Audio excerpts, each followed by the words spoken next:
Dans un flashback, nous voyons une petite fille dire au revoir à son amie d'enfance en lui expliquant qu'elle doit s'entraîner pour devenir une puissante sorcière. Dans le présent, un garçon nommé Morihito possède une force équivalente à celle de Hulk grâce à ses ancêtres démoniaques, mais il subit les coups des brutes de l'école sans réagir.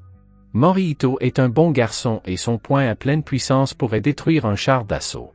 Les gens normaux n'auraient aucune chance. Son père, Rai, admire sa maîtrise de soi et lui confie une mission. Morihito découvre qu'il doit protéger la sorcière Nico et se sent immédiatement stressé. Nico était sa voisine d'enfance qui aimait lui faire des farces avec sa magie. Un jour, Nico est parti avec sa mère, Ibuki, pour s'entraîner dans la terre sacrée des sorcières. Son père lui explique que leur famille, descendante d'hybrides entre démons et humains, est liée par un contrat qui l'oblige à protéger les sorcières en difficulté. Comme il part pour un long voyage d'affaires à l'étranger, il confie cette tâche à Morihito. Il se moque de Morihito en lui disant que vivre avec une lycéenne, c'est comme un rêve, tandis que Nico fait son entrée triomphale en brisant la fenêtre du salon et en atterrissant juste devant Morihito. La jeune fille est toujours aussi mauvaise en magie, tout comme lorsqu'ils étaient enfants. Morihito lui tend des snacks et commence à nettoyer les morceaux de verre. Nico est fasciné par la gentillesse et la beauté de son ami. Rêvant déjà à des moments romantiques en couple pour le conquérir, Nico propose de réparer la fenêtre avec sa magie. Morihito, suivant ses instructions, lui tend sa tasse préférée pour qu'elle l'utilise comme conducteur magique. La fenêtre est réparée, mais sa tasse préférée est en 1000 morceaux. Morihito est dévasté, mais Nico lui explique que la tasse était un sacrifice nécessaire pour le sortilège. La magie de Nico fait des miracles, mais elle a toujours un prix. Le problème? Nico ne se rend pas compte que certains coups sont dangereux. Pour montrer son talent, elle commence à lancer des sorts de manière imprudente et se transforme en poupée de papier. Une rafale de vent la propulse à l'extérieur et Morihito se précipite pour la sauver. Malheureusement, Nico se retrouve coincé dans un espace étroit entre deux murs. Si le sortilège disparaît, elle sera écrasée. À ce moment précis, Momota, le tyran qui harcèle Morihito depuis l'enfance, fait son apparition. Leur rivalité a commencé lorsque Morihito a protégé Nico et blessé Momota, ce qui lui a valu une réprimande de la part du père de Momota. Depuis lors, Morihito évite les disputes, mais Momota continue de le prendre pour cible afin de se venger. N'ayant pas le temps de s'occuper du pathétique tyran, Morihito enfonce le mur d'un coup de poing, sauvant Nico juste avant que le sortilège ne se dissipe. Il dit à Nico d'utiliser la précieuse coiffure de Mimoto comme sacrifice pour réparer le mur, laissant le tyran dans le désespoir. Peu après, ils se rendent au supermarché, achètent des tonnes de snacks et Nico jette un sort pour les alléger. Morihito lui dit d'arrêter d'utiliser la magie à la légère. Ils pourraient être pris pour des monstres si leur identité était découverte, mais Nico n'y prête pas attention. Elle est enthousiaste à l'idée d'utiliser ses pouvoirs pour aider les gens et d'accepter son identité de sorcière. Elle dit que le pouvoir d'une sorcière s'améliore dans un environnement social, tandis qu'il devient plus incontrôlable si la sorcière vit dans la solitude. À ce moment-là, quelqu'un a besoin d'aide. Une fille est piégée dans un incendie. Nico et Morihito sautent sur un balai volant pour la sauver, mais le balai ne peut pas supporter 3 personnes. Nico lance alors un sort pour alléger Morihito. La personnalité de Morihito change et il commence à draguer la jeune fille sauvée avec des blagues de mauvais goût. Nico comprend qu'elle a également allégé la personnalité de Morihito. Puis, le coup du sort se fait sentir et les sacs de course deviennent lourds. Non seulement les snacks sont plus lourds, mais Morihito devient également extrêmement lourd. Cette nuit-là, Nico essaie de dormir à côté de Morihito, mais il la chasse de la chambre. Morihito se souvient que Rai lui a dit qu'Ibuki, la mère de Nico, avait prédit un danger pour Nico dans l'année, raison pour laquelle elle avait besoin de protection. Morihito garde cette prophétie secrète pour ne pas blesser Nico. Contrairement à Morihito, Nico rêve constamment de se rapprocher de lui, se comportant comme l'héroïne d'un anime romantique.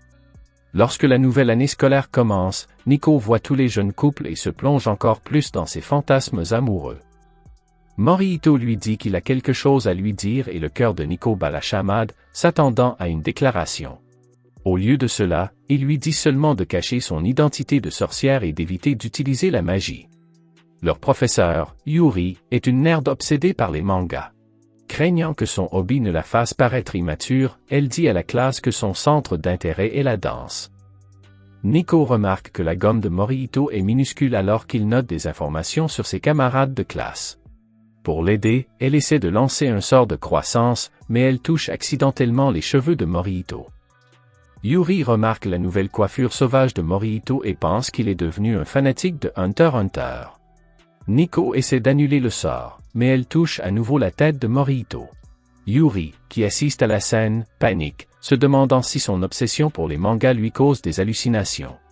Puis Nico fait une autre bêtise en rendant le bras gauche de Morihito énorme. Morihito finit par remarquer que quelque chose ne va pas et le cache en se tournant de côté pendant la présentation en classe. Il fait semblant d'être un fan inconditionnel d'anime, parlant à son bras comme s'il s'agissait d'un sketch d'anime pour tromper tout le monde. Poussé par Morihito, Nico essaie d'inverser le sort. Mais lorsque le professeur l'appelle pour se présenter, le sort de Nico échoue, la frappant elle-même et la rendant géante, révélant accidentellement son identité de sorcière. Morihito remarque que ses camarades de classe regardent Nico d'un air étrange et craint qu'elle ne soit marginalisée. Étonnamment, après l'école, deux filles, Kara et Kukumi, invitent Nico au restaurant. Au restaurant, des voyous les harcèlent, mais Kara les effraie par son attitude audacieuse. Kukumi, quant à elle, est plus réservée, et elle est amie avec Kara depuis le collège.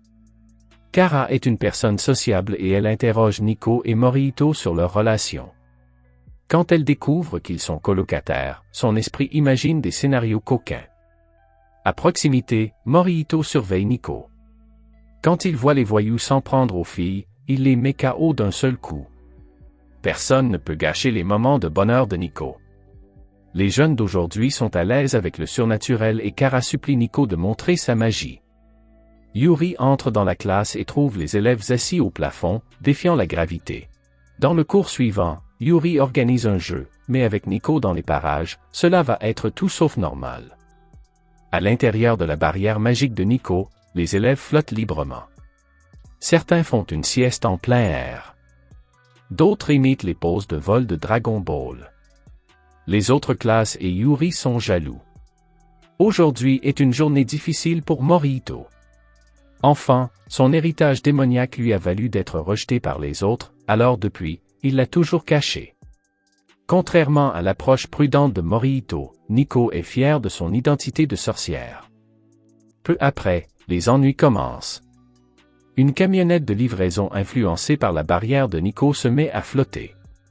Morihito attrape la camionnette alors qu'elle s'envole, un exploit qu'aucun être humain normal ne pourrait accomplir sans subir de dommages. Incapable de se cacher plus longtemps, il avoue être un hybride entre un démon et un être humain. L'optimisme de Nico le pousse à avouer la vérité. Au lieu d'être terrifiés, leurs camarades de classe exultent, ravis d'avoir deux super-héros parmi eux. Le nouveau semestre de Morihito et Nico commence sous les meilleurs auspices, du moins pour l'instant.